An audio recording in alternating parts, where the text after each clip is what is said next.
মাসুদ কামাল, জামায়াতের যুগপৎ আন্দোলন বিএনপিকে আসলে কতটা চাপে ফেলতে পারে? শেষ পর্যন্ত এই আন্দোলন বিএনপিকে যদি বলি যে ঠেকানোর আন্দোলনে পরিণত হবে কিনা? দেখেন, আমি বলি আমাদের দেশের মানুষ না, সত্যি কথা বলতে কি, আমি এখন যতটুকু বুঝি আর কি, অতটা উগ্র না। আমাদের দেশের সাধারণ মানুষ তারা আসলে শান্তি চায়। জামাত এবং অন্যান্য দলগুলির যে আন্দোলনটা, তুই যে এই আন্দোলনটাকে তারা উগ্র আন্দোলনে পরিণত না করে, তাহলে এই আন্দোলন থেকে তারা সুফল পাবে। শেষ পর্যন্ত কী হবে আমি তা জানি না, তবে সুফল কিছুটা পাবে।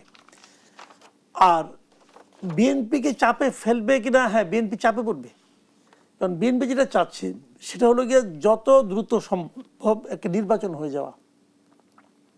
জামাতের এই আন্দোলনের কারণে নির্বাচন বিলম্বিত হতে পারে।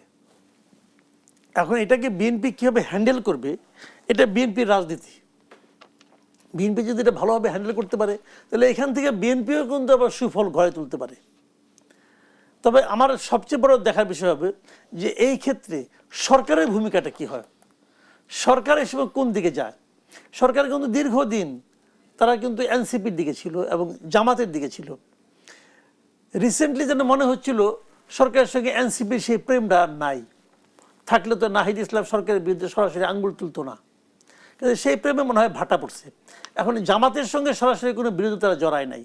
আবার আপনাকে একটা কথা মনে রাখতে হবে, সরকার কিন্তু খালি এই উপদেষ্টারা না, এর বাইরেও কিন্তু সরকার আছে। প্রশাসন কিন্তু সরকার, জেলা প্রশাসন অথবা সচিবালয় প্রশাসন, এটা কিন্তু বেসিক্যালি পার্ট অফ গভর্নমেন্ট, এটাও তো গভর্নমেন্ট। তো এখানেও কিন্তু এক ধরনের প্রতিক্রিয়া সৃষ্টি করবে। কারণ আপনি মনে রাখবেন, এই প্রশাসনে কিন্তু জামাতের খুবই প্রভাব আছে, অনেক বড় প্রভাব প্রশাসনে আছে। কাজে সেখানে কি হবে আগামী দিনগুলো আসলে এখনই কিছু বলা যাবে না, একটু আর্লি হয়ে যাবে কমেন্ট করাটা। তো দিন যত যাবে আমরা বুঝতে পারবো। তবে সামনে যতটা সহজ মনে করা হয়েছিল যে নির্বাচন পর্যন্ত বোধহয় আমরা খুব সহজে অগ্রসর হয়ে যাব, অতটা সহজ হবে না।